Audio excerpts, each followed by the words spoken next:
감사합니다. 이렇게 함께 예배할 수 있어서.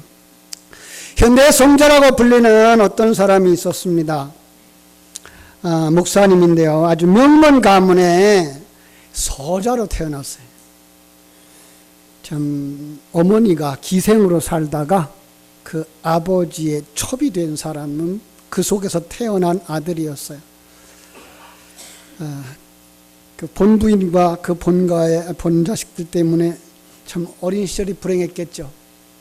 4살 때 참 불행하게도 아버지 돌아가셨어요. 5살 때에 어머니마저 죽으면서 천혜고아가 됐어요. 본부인의 집에 얹혀서 살면서 배다른 형제에게 학대와 천대를 받았어요. 그가 12살 되던 어느 날 따뜻한 햇볕이 드는 길모퉁이에 앉아 있었는데 나팔을 불고 북을 치면서 노방전도하는 구세군의 외치는 소리를 들었어요. 예수 믿으세요. 그러면 당신도 하나님의 자녀가 될 수 있습니다. 기생의 첩의 자식이란 괄시를 받으면서 자란 그의 귀에 하나님의 자녀가 될 수 있다는 소리가 충격적이었어요. 그는 즉시로 그들에게 가까이 가서 물어봤죠. 그럼 기생의 자식, 첩의 자식이라도 예수 믿으면 하나님의 자녀가 될 수 있습니까? 그렇다고, 하나님의 자녀가 될 수 있다고. 이 사람은 즉시 그 대열을 따라서 전도하는 사람이 되어졌고 예수를 믿게 되어졌고, 그는 이름을 묻는 사람들이 있으면 서슴지 않고 저는 하나님의 아들 가가와 또요히코입니다 라고 이야기를 했어요. 이 가가와는 목사가 되어서 죽을 때까지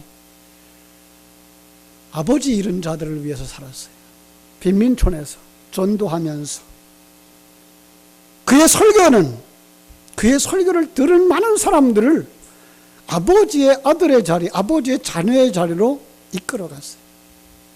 많은 기녀들이 하나님의 자녀가 되어졌고 하나님 자녀다운 삶을 위해서 기녀의 생활을 포기하고 고향으로 돌아가는 이러한 역사가 일어났다 그럽니다.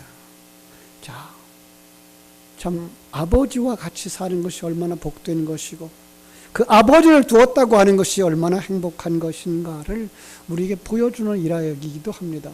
오늘날 아버지 덕분에 고생하는 사람들도 많습니다만 오늘 세상 사람들은 이 세상의 잣대라고 하는 것 가지고 세상의 행복이라고 하는 잣대를 가지고 세상의 자기의 삶을 측량하려고 하고 자기 자녀들의 생활을 측량하려고 하고 있기 때문에 참 불행한 일들이 일어나고 있는 거죠.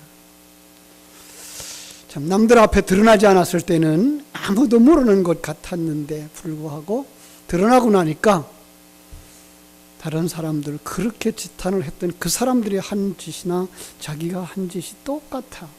부끄러움이 아닐 수가 없는 이런 상황들을 오늘 우리는 매스컴을 통해서 보게 됩니다. 여기 그런데 이 세상의 잣대, 세상의 행복이라고 하는 잣대가 아닌 정말 다른 잣대를 가지고 살아가는 사람이 있어서 한 사람 소개하려고 합니다. 어느 날 아침 신문지상에 광고가 났습니다.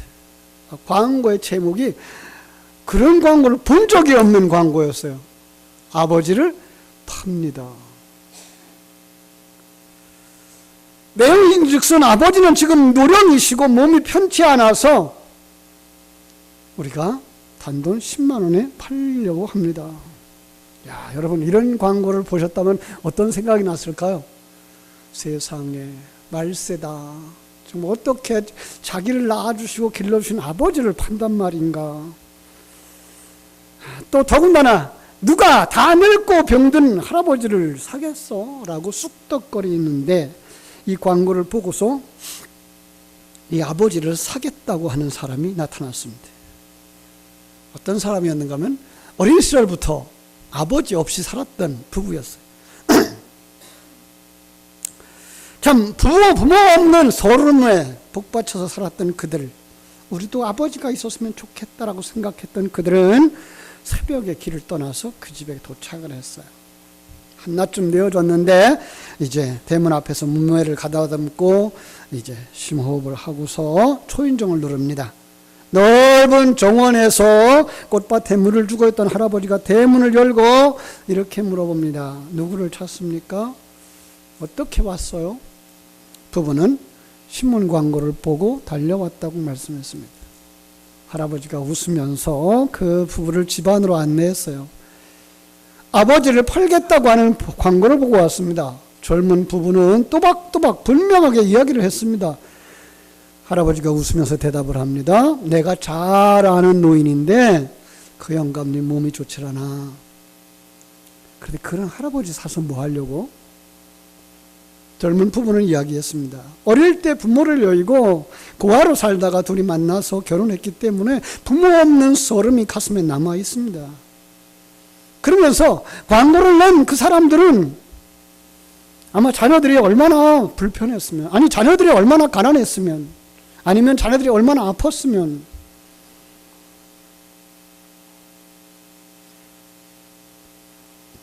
아버지를 팔겠어요. 그 불쌍한 아버지를 우리가 모시려고 합니다. 우리는 비록 넉넉하지는 않지만 아기자기하게 살아가고 있는 집이라고 소개를 하면서 우리 부부에게도 아버지를 모실 수 있는 기회가 왔다 싶어서 달려왔다고 소개를 했어요. 이들 부부를 쳐다보는 할아버지 고개를 끄덕이면서 그럼 내가 중개를 할게. 돈을 내놔봐. 얼마죠? 10만 원. 젊은 부부는 돈을 정성껏 준비해놓은 돈을 할아버지에게 드렸어요. 할아버지는 돈봉투를 받아서 탁자 위에 놓고는 말씀하셨어요. 아마도 그 영감도 정리할 것이 있을 거야. 그러니까 일주일 후에 다시 이곳으로 오시오 그랬어요. 자, 일주일이 하루하루 지나갑니다. 일주일 후에 자, 할아버지를 사러 왔을까요? 안 왔을까요? 이 두 사람은 할아버지 집에 왔습니다. 할아버지가 반갑게 맞으면서 내놓은 첫 번째 말, 내 아들, 내 며느리라고 부르시는 것이었어요. 사실 너희들에게 팔린 아버지는 다른 할아버지가 아니라 바로 나란다.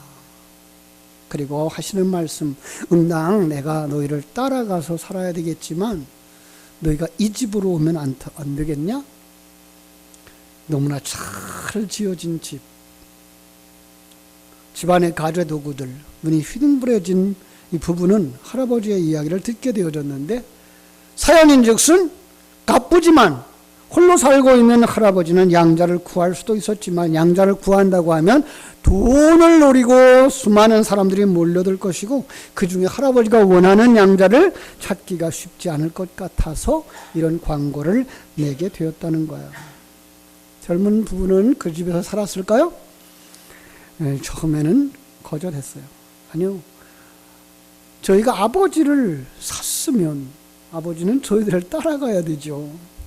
비록 우리는 넉넉하지는 않지만 그곳에 따뜻함이 있고요. 우리의 삶에 기반이 있어요. 라고 고집을 했죠. 할아버지는 진정으로 그들을 바라다보면서 너희들은 정말 착한 사람들이야. 너희가 부모를 섬기러 왔으니 진정 내 아들이야. 그래서 내가 가진 모든 것이 다 너희 것이며 너희로 인해서 너희들은 나로 인해서 남부럽지 않게 살게 될 거야. 모든 것을 가진 그 아름다운 마음이 복을 불러들인 거란다 라고 하시면서 기뻐하고 자식들의 대접을 받으면서 잘 살다가 엊그저께 돌아가셨다네요. 사실의 얘기입니다. 이건 꾸며낸 얘기가 아니라 역사 속에 정말로 있었던 일입니다. 부자가 된 이 부부는 정말 그 아버지의 명예에 덕망에 흠이 가지 않도록 삶을 살기 위해 부단히 노력했다고 합니다. 정말 그들은 이 젊은 시절 부모가 누군지 몰랐을 때 그들의 삶을 이렇게 묘사했습니다. 바람이 불어올 때 연은 연줄에 매어져서 높이 높이 올라가지만 바람이 없을 때, 때로는 연줄이 끊어졌을 때 그 연은 어떻게 되는지 아시죠? 떨어지는 거죠. 그들의 삶이 굴곡이 그랬다는 거야. 때로는 잘 될 때 자기들의 기분은 너무나 좋아서 세상 첫자리에 올라간 것만큼이나 기뻤는데 그러나 집에 돌아와 보면 불완전한 부모님이 없는 그 자리 때문에 그들의 삶은 추락하는 것 같았다고.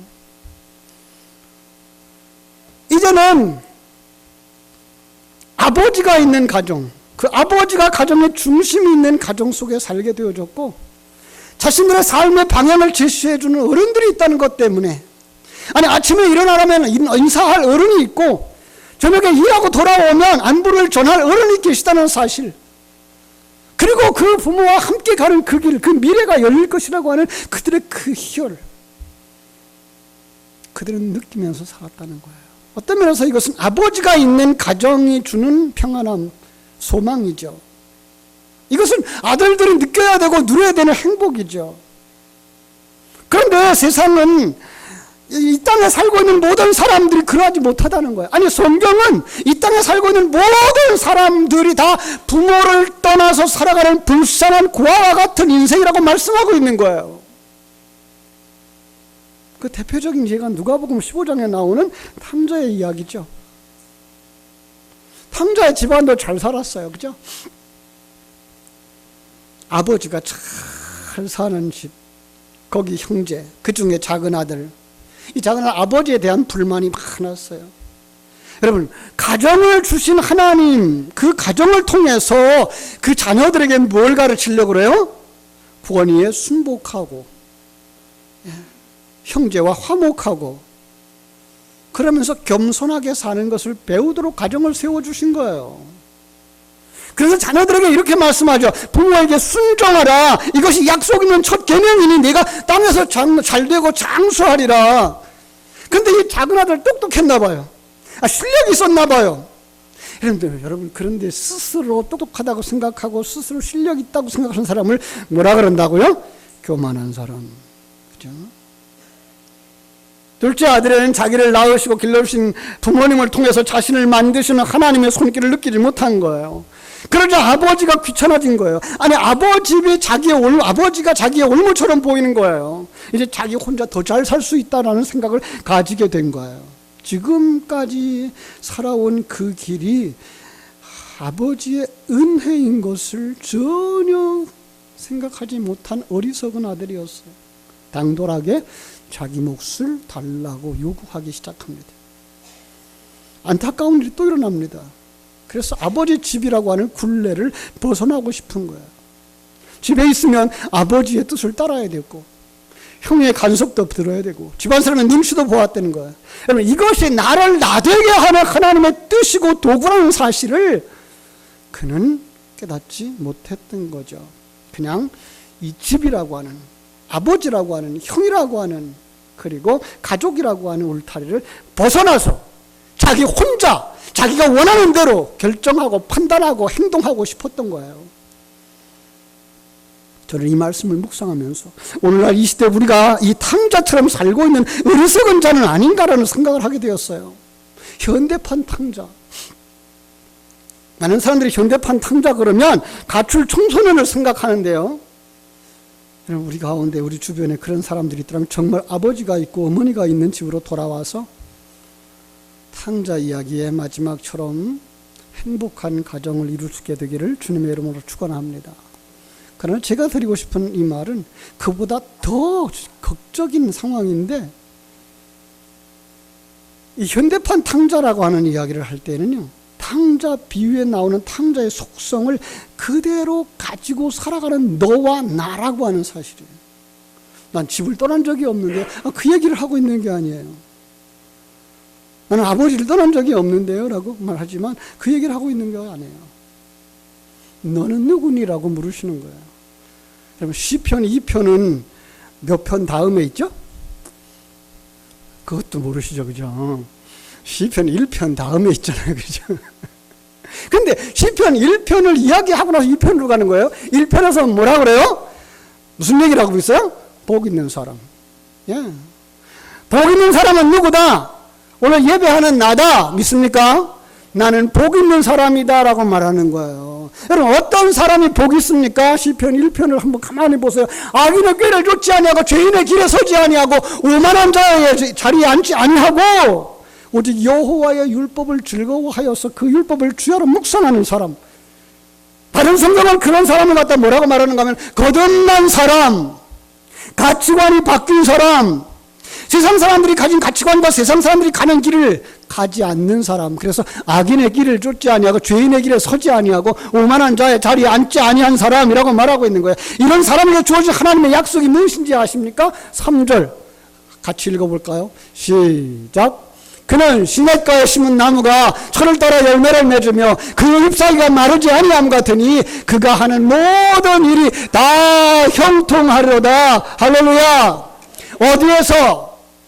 여러분이 머무는 어디에서든지, 어디에서든지 하나님의 나라를 누리는 사람, 하나님의 나라를 누리는 사람이 사는 그곳이 어디라고요? 천국. 그럼 그 사람은 하나님 나라에 들어간 사람이고 그 사람은 성부 하나님의 아들이라고 하는 거예요. 믿습니까? 그래서 성경은 우리에게 뭐라 그래요? 오늘 본문에서 너는 내 아들이라. 너는 내 아들이라. 오늘날 내가 너를 놔도다. 너는 내 아들이라. 나의 사랑하는 내 아들이라. 믿습니까? 그래서 지치고 힘들고 낭망하고 넘어져 일어날 힘이 전혀 없을 때에도 우리 하나님이 조용히 다가와 손잡아 주시며 말씀하시는 거예요. 뭐라고? 너는 내 아들이라. 오늘 내가 너를 놔도다. 너는 내 아들이라. 나의 사랑하는 내 아들이라. 믿습니까? 마치 아버지를 떠났던 탐자가 이제 아버지의 아들이라고 일컬음을 당하지 못한다고 나는 종 중에 하나로 써주세요라고 하고 들어왔을 때 두 팔 벌리고 넓은 가슴 펼치면서 다가와 우리에게, 우리 모두에게 종이 무슨 말이야, 너는 내 아들이야 라고 말씀하시는 그 음성을 듣게 되기를 주의 이름으로 축원합니다. 우리 옆에 분에게 인사합시다. 당신은 하나님의 아들입니다. 왜 하나님의 자녀라고 말해주지 않고 하나님의 아들이라고 말한다고요? 성경이 말하는 아들은 하늘나라를 유업으로 받을 자이기 때문에 성부와의 관계를 이야기할 때에 아들이라는 말을 쓰고 있다라는 거예요. 그렇습니다. 이 말은요, 내가 대통령의 자녀라는 말보다, 유명한 스포츠 스타라는 말보다, 유명한 과학자의 자녀라고 하는 말보다, 성공한 재벌의 자녀라는 말보다 더욱더 놀라운 약속인 거예요. 왜요? 천국이 약속되어졌기 때문에. 천국이 상속된다고요. 당신들에게, 나에게. 그래서 뭐라 그래요? 그는 시냇가에 심은 나무가 시절을 쫓아 열매를 맺으며 그 잎사귀가 마르지 아니함 같으니 그가 하는 모든 일이 다 형통한 줄로 믿습니다. 이것을 믿지 못하는 분들이 있다고 그래요. 하나님이 우리를 만드는 목적을 잊어버리면 그럴 수 있어요. 특별히 제자 훈련을 했던 분들이 우리 성도들의 신앙생활의 목적을 어디다 둘까요? 그분들은 제자됨에다 둔다고요. 예, 제자 훈련 필요합니다. 예, 지적으로 배워야 됩니다. 하나님 안에 지식이 없으면 망한다고 성경은 이야기하고 있거든요. 예, 훈련이 필요합니다. 지식이 행동으로 변하고 행동이 습관이 되고 습관이 인격이 될 만큼 성장하는 것 중요합니다. 그러나 그 과정을 넘어서서 하나님이 나의 아버지 되신다는 자리까지 나가야 되고 나는 그 아버지의 아들이라는 자리까지 들어가지 아니하면 안 되는 거예요. 그러지 않으면 그 아버지의 아들의 특권과 의무를 감당하고 누리지 못하는 거예요. 사랑하는 여러분, 그래서 성경이 우리에게 계속해서 해주시는 말씀이 있어요. 우리를 아들로 만들고 싶은 거죠. 마텐스의 성경신학을 이야기하면서 제가 그 주제 성구를 여러분에게 여러 번 말씀드려요. 출애굽기 5장 22절에서부터 6장 7절까지의 말씀이었죠. 자, 그런데 그 내용이 뭐죠? 모세가 하나님의 명령을 듣고 애굽에 들어갔어요. 이스라엘 백성들에게 하나님이 나를 보내셨다라고 이야기하고 모세 앞에 나아가서 하나님이 내 백성을 보내라 그럽니다 라고 얘기를 했어요. 일이 툭툭 풀렸으면 얼마나 좋았을까요? 일이 안 풀려요. 오히려 그것 때문에 부역이 가중되어지고 백성들의 원성이 높아졌어요.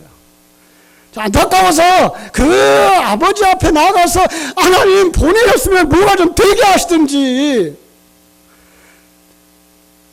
안타깝게 이야기할 때 하나님이 주신 말씀이 바로 오늘 제가 얘기하는 5장 22절에서 6장 7절이거든요. 하나님이 뭐라고 말씀하시는지 아십니까? 나중에 찾아보세요. 6장 7절이에요. 너희를 내 백성으로 삼고 나는 너희의 하나님이 되리니 나는 애굽 사람의 무거운 짐 밑에서 너희를 빼낸 너희의 하나님 여호와인 줄을 너희가 알지라. 간단하게 말하면 나는 너희 하나님인 것과 너희가 내 백성인 것을 알게 하려는 거야. 이거예요. 출애굽의 모든 과정을 통해서 하나님이 하나님 되시는데 누구의 하나님? 나의 하나님. 그리고 우리는 누가 되는 거예요? 그분의 백성. 자, 그런데요, 성경은요, 그 이야기를 계속 반복해서 이야기해 줍니다. 그리고 마지막 요한계시록에 가서 그 답을 탁 풀어놓는데, 계시록 21장 7절에 가면 이기는 자는 이것들을 상속으로 받으리니, 여기 이것들이 뭐예요? 하늘나라를 상속으로 받는 거예요. 누가 하늘나라를 상속으로 받아요? 아들. 그래서 나는 그 사람의 하나님이 되고 그는 내 아들이 되리라 라고 말씀하는 거예요. 그렇습니다. 하늘나라를 소망하며 하늘나라를 유업으로 받은 사람들, 세상을 떠나고 광야길 같은 세상길을 신앙생활을 하면서 건너가는 그들이 누가 된다고요? 하나님의 아들. 성도들의 가장 궁극적인 목적은 어디에 있다고요? 아들이 되는 거. 그렇습니다. 마치 그 아들이 아버지의 아들인 것을 깨달아 알면 누려야 될 것이 있는데, 안타까운 건 오늘날 그걸 잊어버리고 산다는 거예요. 만약에 마음씨 좋은 부부가 할아버지가 아버지라고 부르게 되어서 할아버지를, 그리고 맛있는 음식도 같이 나눠 먹고 아침 저녁 문안 인사도 합니다. 그러나 막상 아버지의 능력이 필요할 때, 아버지의 힘이 필요할 때, 아버지의 도움이 필요할 때, 때로는 돈이 필요할 때 아버지라고 하는 확신이 서지 않는다면 아버지에게 입을 열어서 요구할 수 있었을까요? 자, 거기에서 아버지와 아들의 관계가 드러날 수 있습니다. 마치 이런 것과 같은 거죠. 제가 여러 번 썼던 게 비유인데요. 부잣집 할아버지가 자식이 없어요. 이 집도. 동구 밖에 개천을 지나가다가 동양 해먹고 사는 거지 아이들을 쳐다봅니다. 그리고 이렇게 얘기합니다. 나는 이 동네에 큰 부자 할아버지야. 저기 보이는 저 집이 우리 집이거든. 근데 저쪽에 너희 중에 누가 할아버지 아들 할래? 오늘부터 내가 아들 삼아줄게. 야, 애들이 멀뚱멀뚱합니다. 왜요? 너무나 세상 이야기를 많이 들었기 때문에 인신매매 당할까봐. 그죠? 아니, 세상에 속고 속는 일이 너무나 많았어요. 농담이 너무나 많았어요. 그래서 서로 눈만 멀뚱멀뚱 쳐다보는 거야. 그런데 저쪽에 있는 한 아이가 손을 들어요. 할아버지, 아들이 되면 그러면 할아버지하고 같이 사는 거예요? 그래, 나하고 같이 사는 거지. 그랬더니 그 할아버지 곁으로 달려왔어요. 할아버지가 그 아이를 집으로 데려와서 깨끗하게 씻기고 옷을 입혀주고 맛있는 밥도 같이 먹고 저녁에 방에다 데려다 줍니다. 방에 들어가니까 침대도 있고 방 한쪽에 화장실도 있고 거기서 따뜻한 물이 나오는 세면대도 있고 목욕할 수 있는 그죠? 목욕통도 있어요. 아들아, 이제부터 이 방이 네 방이다. 이 집이 내 집이야. 나는 네 아버지고 너는 오늘부터 내 아들이다. 손가락 걸고 약속을 했어요. 자, 정말 행복한 밤이 지났어요. 이튿날 아침 아버지가 마당을 돌아보다가 살인문이 열린 것을 발견하게 됩니다. 그리고 아들 방에 들어가 보니까 아들이 안 보여요. 아니, 아들이 안 보이는 것만 아니라 아버지가 펼쳐준 침대 위에 이불이 고스란히 가만히 있는 거예요. 그러니까 거기서 자질 않은 거예요. 그리고 침대 밑에 보니까 카펫이 있는데 카펫을 들치고 거기서 꼬부리고 잠을 잤던 거예요. 아침에 일어나서 따뜻한 물이 나오는 세면대에 가서 세수를 하는 것이 아니라 냇가로 달려가서 꽁꽁 얼어붙은 얼음물을 깨고 찬물로 세수를 하고 달려오는 거예요. 마당에 들어서더니 거기 개밥그릇을 들고서 부엌으로 다가가요. 왜? 밥을 구걸해 먹는 것이 습관이 되어졌어요. 여러분, 하나님은 우리에게 넌 내 아들이야 라고 말씀하시는데 우리는 아직도 옛날 습관에 빠져서 세상 살아가던 방법 그대로, 지금까지 살아온 방법 그대로 살아가려고 하고 있지는 않습니까? 나는 돼지우리 가서 돼지살 모습이 아니라 돌아온 아버지 집의 아들이라는 거, 다리 밑에서 거럭대기 뒤집어 쓰다가 자던 거지가 아니라 부잣집 아버지의 아들이라는 거, 이걸 누리지 못하는 거예요. 이 말씀을 준비하면서 아직 우리는 돼지우리간에서 돼지 뒤치기 하고 있는 모습으로 살고 있는 성도는 아닐까? 그런 성도들이 있다면 빨리 정신을 차려야 됩니다. 돼지처럼 내 배만 채우려고 싸움하는 인생이 아니라 아버지의 뜻을 깨달아 알고 그 아버지의 뜻을 따라서 아버지가 주신 것을 누릴 줄 아는 사람, 아직 거적대기 뒤집어 쓰고 꽁꽁 얼어붙은 세상의 얼음판에 나가서 차가운 물에 세수하고 개밥그릇 들고서 구걸하러 가는 거지의 모습이 아니에요. 그런데 불구하고 우리는 여전히 그 모습으로 쓰지도 못하고 죽을 것 같다가 쌓아놓고 이것도 주세요 저것도 주세요 하면서 살아가고 있는 이 개밥그릇 들고 있는 거지와 같은 모습은 아닐까요? 사랑하는 여러분, 이 예배를 통해서 하나님의 음성을 듣게 되기를 주님의 이름으로 축원합니다.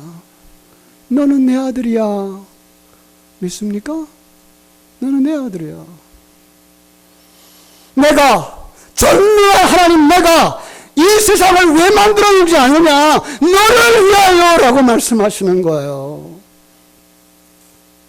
자, 오늘 본문 앞에 조금 들어가서 1절로 6절을 한번 보시면서 제 설교를 들었으면 좋겠어요. 그런데 너희들은 세상을 보고 거기 빠져들어가니 왜 악인의 길을 걸어가려고 하니? 라고 안타까워 하시는 거예요.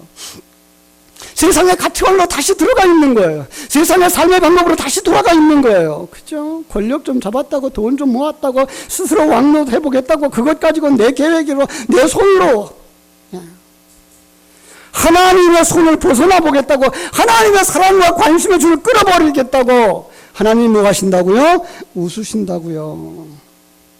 내가 너희 앞에 왕을 세워 보여주지 않았니? 창세기부터 요한복음 계시록까지 진정한 왕이 누군가를 계속 보여주고 있는 거예요.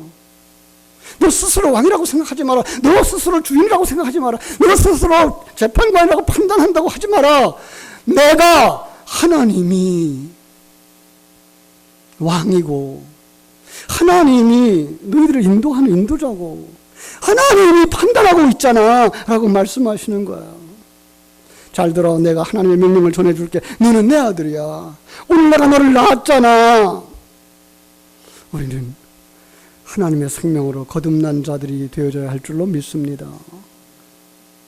눈이 바뀌어야 돼요. 가치관이 바뀌어져야 돼요. 그래서 그 전능하신 하나님이 나와 함께하고 있는 것이 느껴지고 누려지고, 그때에 우리는 평안할 수 있고, 그때에 우리는 감사할 수 있고, 그때에 우리는 기뻐할 수 있게 되는 줄로 믿습니다. 우리는 아버지 집을 떠난 탕자처럼 내 욕심만 가지고 내가 가진 것이 전부라고 생각하고 내 뜻이 옳다고 주장하던, 그래서 아버지의 권위도 하나님의 권위도 다 부정하고 싶은 인생들이었습니다. 그걸 갖다 성경은 뭐라고 한다고요? 하나님의 것을 허비한 자라고, 주인의 것을 낭비한 자라고, 불의한 자, 청직이라고, 탕자라고. 사랑하는 여러분, 이제 우리 다시 한번 정리하십시다. 내가 하나님의 자녀다. 나는 하나님의 아들, 천국을 하나님이 내게 주실 것이라고 약속한 그 아버지의 아들. 이 새벽에, 아니요, 이 예배 시간에 우리는 그 놀라운 은혜에 깊이 들어가서, 아버지, 제가 아버지 아들이죠. 그 아버지를 느끼고 누리고 그 아버지 앞에 경배할 수 있는 진정한 믿음의 사람들이 되시기를 주님의 이름으로 축원합니다.